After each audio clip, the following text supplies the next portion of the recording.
BJP সরকারের আসার পর জাতীয় নিরাপত্তার স্বার্থে এবার মসজিদেও বুলডোজার চলবে। মসজিদে আপাতত নামাজ আদায় করা বন্ধ করে দেওয়া হয়েছে। জাতীয় সুরক্ষা এবং বিমানবন্দরের নিরাপত্তা আগে দেখতে হবে। এটা আন্তর্জাতিক বিমানবন্দর, এইখানে এইভাবে খুলে রাখা যায় না। দুটো রানওয়ে দেখতে পাচ্ছি, তৃতীয় রানওয়ে যদি এই চত্বর দিয়ে তৈরি হয় তাহলে এই মসজিদটা বাধা হয়ে যাচ্ছে। যদি এখানে জাতীয় নিরাপত্তার স্বার্থ না থাকতো, যদি বিমানবন্দরের সম্প্রসারণ যদি না সম্ভব হতো, মানে যদি না করা হতো, তাহলে হয়তো মসজিদটা এখানে থেকে যেত। এতদিন ধরে তো থেকে ছিল।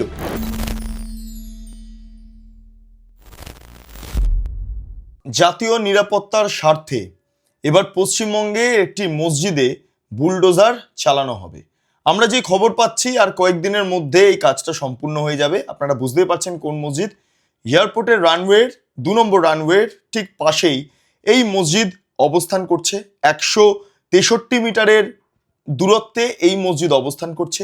এয়ারপোর্টের তৃতীয় রানওয়ে তৈরি বা সম্প্রসারণের ক্ষেত্রে এই মসজিদটি বাধাপ্রাপ্ত হচ্ছে এবং জাতীয় নিরাপত্তা এবং আন্তর্জাতিক সম্পর্কের ক্ষেত্রে এই মসজিদটি একটা গুরুত্বপূর্ণ ভূমিকা পালন করছে। অর্থাৎ জাতীয় নিরাপত্তা ব্যবস্থাটা বিঘ্নিত হচ্ছে এই মসজিদের কারণে। কারণ বাইরে থেকে প্রচুর ভক্তরা যারা নামাজ পড়তে আসেন বা ইত্যাদি ইত্যাদি তাদের যে ধর্মীয় কালচার সেটা প্রতিষ্ঠা করতে আসেন মসজিদে প্রবেশ করে। ফলে এতে কি হচ্ছে, এয়ারপোর্ট চত্বরের ভেতরে মানুষজন ঢুকে পড়ছেন বিনা বাধায়, একটা পরিচয়পত্র দেখিয়ে ঢুকে পড়ছেন এবং এতেই প্রবলেমটা তৈরি হচ্ছে।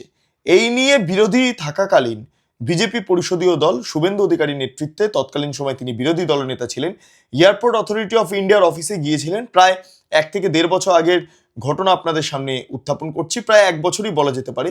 এবং তিনি গিয়েছিলেন, গিয়ে এই অভিযোগটা করেছিলেন যে সংশ্লিষ্ট মসজিদটি সরিয়ে দেওয়া হোক।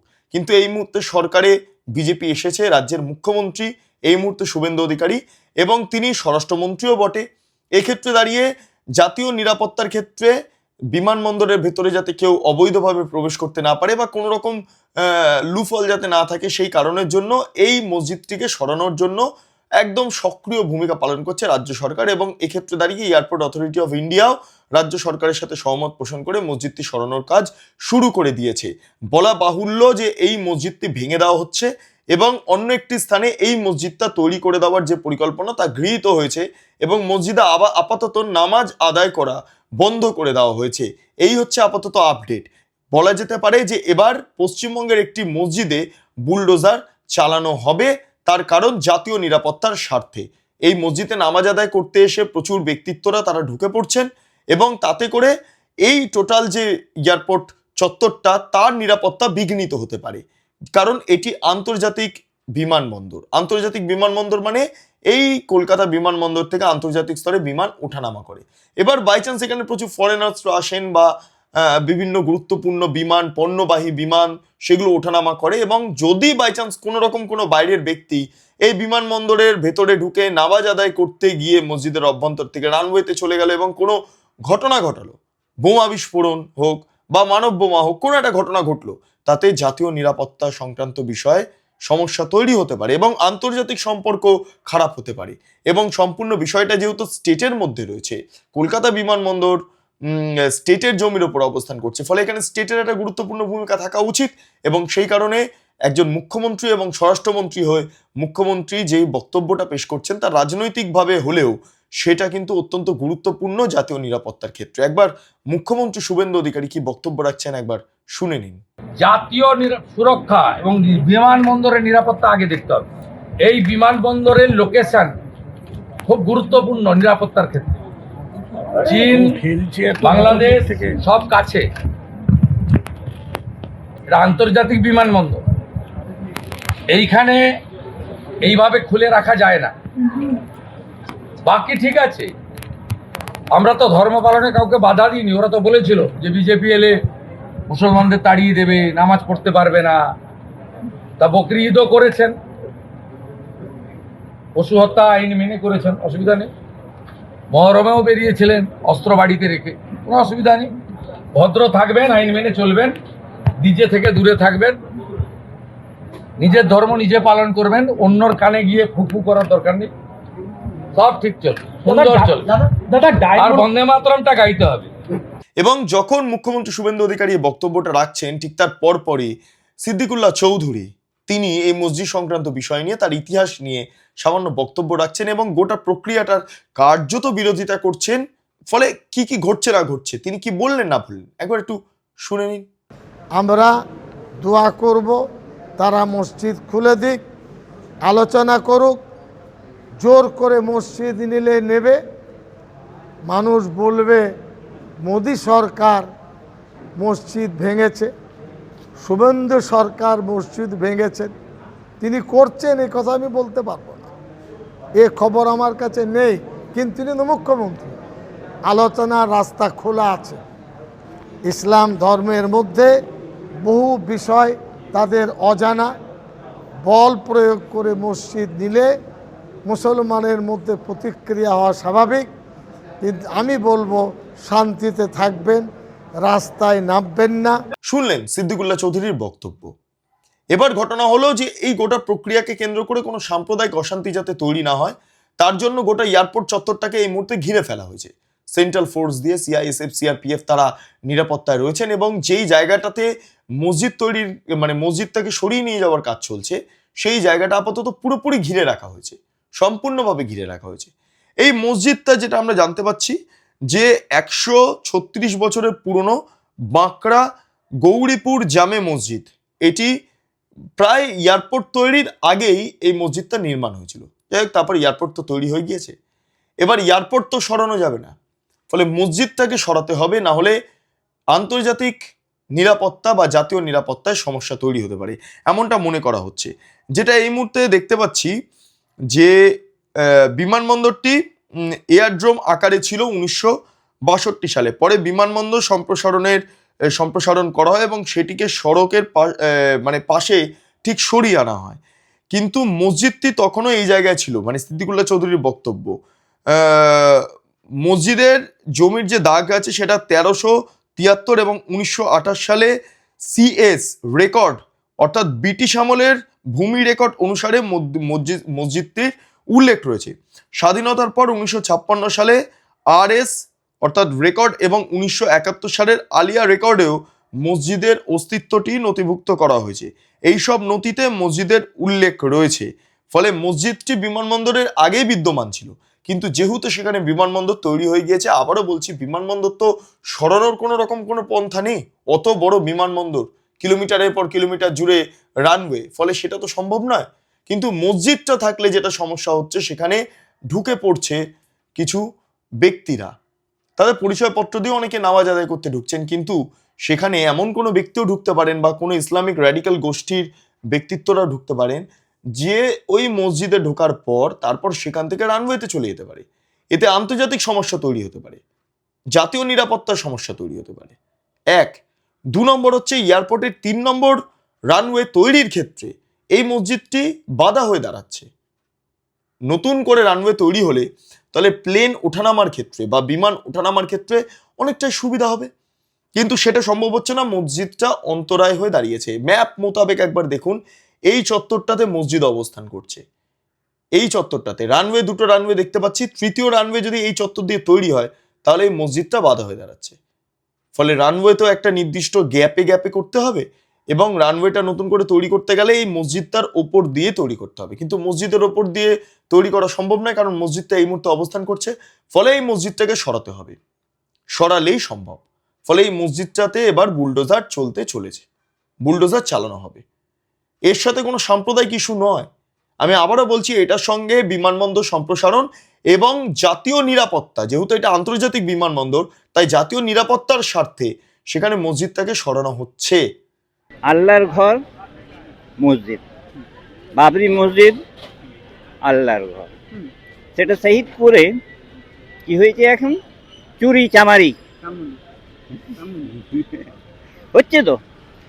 আর এই আল্লাহর ঘরটা দমদমে আজ থেকে না 136 ইয়ার্স ওল্ড, কতদিন আছে, কিন্তু ওটাও শহীদ করে দিতে চাইছে এই বিজেপি। কি ভাবছে এখানে, বিজেপি আরএসএস, এটা বেঙ্গল, এটা উত্তরপ্রদেশ নয়। কিন্তু মুসলমান খামোশ আছে কেন? মুসলমান জানে 1947 থেকে আজ পর্যন্ত মুসলমানদেরকে কোনো চাকরি দেয়নি। দমদমে ওই মসজিদটা ভাঙতে দিন, কি ভেঙে দিয়েছে অলরেডি, বুলডোজার চলে গিয়েছে অলরেডি। কিন্তু আল্লাহর ঘর, আল্লাহর মার গুজরাটে এখনো পড়ছে, ওরা বুঝতে পারছে না। আগে ওখানে মানে আগে একবার আর্থকুয়েকটা হলো, সেটাও আল্লাহর মার। এখন আবার জলে ভেসে যাচ্ছে মানুষ। মুসলমানরা জল পাঠাচ্ছে সবার বাড়িতে। মুসলমান এখানকার মানে রক্ত দিয়েই হিন্দুস্তানকে তৈরি করেছে। হিন্দুস্তানের আজাদির জন্য এখনো ইন্ডিয়া গেটে নাম, সেলুলার গেটে নাম মুসলিমদের অনেক আছে। প্রবলেম হতে পারে। এবার এতদিন তো প্রশাসন যেমনভাবে ওনাদের রেখেছে, এটা তো আমরা সবাই জানি যে একটা কমিউনিটিকে অন্তত সন্তুষ্ট করার জন্য এটা করেছে। দেখতে গেলে যে একটা সিকিউরিটির ব্যাপার থাকে, সবাই যেরকমভাবে সেরকমভাবে ঢুকতে পারে না। আমি কিছু নিউজ চ্যানেলে দেখেছি তারা ওখানে যখন ঢুকতো যে তাদের এই আধার কার্ড দেখিয়ে তারা ভেতরে ঢুকতো, কিন্তু এভাবে উচিত না। যদি কোনো রকমভাবে কোল্যাপস করে যায় সিকিউরিটি, সেটার দায়িত্ব কে নেবে? এবার এখানে কোনো ধর্মের বা কোনো সম্প্রদায়ের কথা আসছে না। একটা ব্যাপার হলো যে দেশের সিকিউরিটি সবার আগে। সেখানে যদি হিন্দুরাও থাকতো আমরা একই কথা বলতাম, মুসলিমরাও থাকছে যেহেতু আমরা একই কথা বলছি, খ্রিস্টানরাও যেহেতু আছে তাই আমরা সবাই সাধারণ মানুষ একই কথাই বলছি। এটা কখনোই কাম্য না যে কোনো জায়গায় একটা যেখানে এয়ারপোর্টের মতো জায়গা, যেখানে হাই প্রোফাইল সিকিউরিটি থাকে, বিভিন্ন ধরনের ইন্টারন্যাশনাল ডোমেস্টিক ফ্লাইট যাতায়াত করে, সেখানে জায়গায় দাঁড়িয়ে এই জিনিসটা কখনোই মেনে নেওয়া যায় না যে একটা মানে কোনো একটা ভেতরকার জায়গায় কোনো একটা মসজিদ বা কোনো মন্দির হোক, কোনো গির্জা হোক, কোনো কিছু থাকাটা ঠিক না। এতদিন যেহেতু সরকার অন্য সরকার ছিল, সে কারণে তারা সেগুলো নিয়ে কোনো কিছু বলেনি বা তাদের কোনো সরানোর ব্যবস্থা করেনি। সেক্ষেত্রে দেখতে গেলে যে এটা কিন্তু আমার মনে হচ্ছে আগের সরকারের ভুল। এখন যে পদক্ষেপটা নিয়েছে আমি মনে করি ঠিক। এয়ারপোর্টে মুসলিম মসজিদ রাখা উচিত তো। না, এটাকে সাইড এটা করা দীর্ঘদিন আছে, ও তো সাইডেই তো আছে, এমন কিছু তো প্রবলেম হয় না। এতদিন হয়নি, আজকে বললে হবে ওটা? ঠিক আছে। এটা একটু স্পর্শগত ব্যাপার তো। আমি একজন নাগরিক হিসেবে, পশ্চিম নাগরিক হিসেবে বলছি যে আসলে প্লেনের যে ওঠানামা তার জন্য তো রানওয়েটা পরিষ্কার চাই, রানওয়েটা পরিষ্কার চাই। তারপরে শুধু একটা মসজিদ যদি একটু আলোচনা করে যদি একটু অন্য জায়গায় করা যায়, অন্য জায়গায় ভালো করতে, একটু ভালো জায়গায় মানে আলোচনা করে যদি ভালো জায়গায় সরানো যায় তাহলে সবার পক্ষেই ভালো। যদি এখানে জাতীয় নিরাপত্তার স্বার্থ না থাকতো, যদি বিমানবন্দরের সম্প্রসারণ যদি না সম্ভব হতো, মানে যদি না করা হতো, তাহলে হয়তো মসজিদটা এখানে থেকে যেত। এতদিন ধরে তো থেকে ছিল। অবশ্য সিপিএম, কংগ্রেস হোক বা তৃণমূল হোক, তারা জাতীয় নিরাপত্তার স্বার্থটা খুব একটা দেখতেন না। কিন্তু বিজেপি বারবার বলে তারা রাষ্ট্রবাদী সরকার এবং সেই কারণের জন্য রাষ্ট্র সর্বোপরি। ফলে রাষ্ট্রের যেটা সুবিধা, রাষ্ট্রের যেটা ভালো হবে, সেটাই প্রয়োজন রয়েছে। সেই কারণের জন্য এই মসজিদটা সরানোর কথাবার্তা এই মুহূর্তে চলছে। ইতিমধ্যে নামাজ আদায় বন্ধ হয়ে গিয়েছে, সেখানে কেউ আর ঢুকতে পারছে না। এবার মসজিদে বুলডোজার চলবে, মসজিদটি ভাঙা হবে, সরিয়ে নিয়ে যাওয়া হবে, অন্যত্র নিয়ে যাওয়া হবে, এবং কোথায় কি হবে না হবে সেটা পরের বিষয়। আরেকটা এই মুহূর্তে জানতে পাচ্ছি, আইএসএফ সহ বিভিন্ন ইসলামিক সংগঠন যারা ইসলামের সঙ্গে যুক্ত, তারা বলছেন, তারা দাবি করছেন যে মুখ্যমন্ত্রী একটা সর্বদল বৈঠক ডাকুক, মুখ্যমন্ত্রী তার পাশাপাশি বিভিন্ন ইসলামিক সংগঠনকে ডাকুক, ডেকে একটা মিটিং করুক, এবং সেখান থেকে পজিটিভ বার্তা চলে আসবে। কারণ দেশের সঙ্গে বা দেশের নিরাপত্তার সঙ্গে কেউ কম্প্রোমাইজ করবে না, কেউ সমঝোতা করবে না। কিন্তু কথা বললে প্রবলেম সলভ হয়, কারণ এতে যাতে কোনো সাম্প্রদায়িক অশান্তির রূপ ধারণ না করতে পারে, অর্থাৎ কোনো সাম্প্রদায়িক অশান্তি তৈরি না হতে পারে। পশ্চিমবঙ্গ জুড়ে সাম্প্রদায়িক অশান্তি তৈরি করার জন্য বিভিন্ন র্যাডিক্যাল গ্রুপ এখনো কাজ করছে। যেখানে অবস্থান করছে মসজিদটা, সেইটা থেকে ঢিলছোড়া দূরত্বে গেলে আমরা উত্তর 24 পরগনায় প্রবেশ করতে পারবো, আবার দক্ষিণ 24 পরগনাতেও ঢুকতে পারবো। আপনারা ভালো করে জানেন এই সমস্ত চত্বরগুলোতে জনবিন্যাসের পরিবর্তন ঘটেছে। বাংলাদেশ থেকে বহু রোহিঙ্গা, ইসলামিক, মৌলবাদী র্যাডিক্যাল গোষ্ঠী তারা ঢুকে পড়েছে। ফলে এরা চাইবে একটা সাম্প্রদায়িক অশান্তির বাতাবরণ তৈরি করতে। কিন্তু সেটা যাতে না হওয়া যায়, যেটা যাতে না হয়, তার জন্য ইসলামিক গোষ্ঠীগুলো চাইছে যে মুখ্যমন্ত্রী এটা নিয়ে মিটিং করুন, মুখ্যমন্ত্রী একবার কথা বলুন। এবার মুখ্যমন্ত্রী কথা বলবেন কি বলবেন না, মুখ্যমন্ত্রী আলোচনা করবেন কি করবেন না, সেটা মুখ্যমন্ত্রী এবং সরকারের নিজস্ব বিষয়। কিন্তু মুখ্যমন্ত্রী এইটা নিশ্চিত করছেন বা এইটা সামগ্রিকভাবে রীতিমতো ব্লুপ্রিন্ট করা হচ্ছে যাতে গোটা রাজ্য জুড়ে মসজিদ সরানো নিয়ে কোনো রকম কোনো উস্কানিমূলক বক্তব্য বা উস্কানিমূলক মন্তব্য বা উস্কানি বাইরে না আসে। আর যদি সাম্প্রদায়িক অশান্তি তৈরি হয় তাহলে এই গুন্ডা দমন বিল ভয়ঙ্করভাবে কাজে লাগবে, ভয়ঙ্করভাবে। এবং সেটা র্যাডিক্যাল গোষ্ঠীর ক্ষেত্রে খুব একটা সুবিধাজনক হবে না, কারণ এই র্যাডিক্যাল গোষ্ঠী অলরেডি বারুইপুরে একটা চক্রান্ত তৈরি করার চেষ্টা করেছিল, কিন্তু সেটা বিফলে গিয়েছে। কাজেই সবটা নিয়ে এই মুহূর্তে এই মসজিদকে কেন্দ্র করে রাজনীতি তুঙ্গে। তবে আবারও বলছি, বিজেপি সরকারের আসার পর জাতীয় নিরাপত্তার স্বার্থে এবার মসজিদেও বুলডোজার চলবে। এটাই হলো এই মুহূর্তে সবচেয়ে বড় আপডেট। আপনাদের কি মতামত অবশ্যই আপনারা কমেন্ট সেকশনে জানান। আপনারা এতক্ষণ ধরে দেখছিলেন বেঙ্গল লিবার্টি। চ্যানেলটি অবশ্যই ভালো লাগলে লাইক করুন, সাবস্ক্রাইব করুন, শেয়ার করুন, বেল আইকন ক্লিক করুন www.bengalliberty.com, সেখানে ক্লিক করুন। সমস্ত খবর আপনাদের জন্য সাজানো রয়েছে। পাশাপাশি আরও দুটি YouTube channel, Bengal liberty live, Bengal liberty news, সংশ্লিষ্ট দুটি ইউটিউব চ্যানেলও আপনারা প্রবেশ করুন, লাইক করুন, সাবস্ক্রাইব করুন, শেয়ার করুন, বেল আইকন ক্লিক করুন। তিনটি সোশ্যাল মিডিয়া হ্যান্ডেল অর্থাৎ সমাজ মাধ্যম, বেঙ্গল লিবার্টি ফেসবুক, ইনস্টাগ্রাম এবং এক্স হ্যান্ডেল, সেখানে আপনারা প্রবেশ করুন, ভাবা প্র্যাকটিস করুন। স্বাধীন, কাঁচিহীন এবং গেরিলা সাংবাদিকতার পাশে দাঁড়ান। অসংখ্য ধন্যবাদ।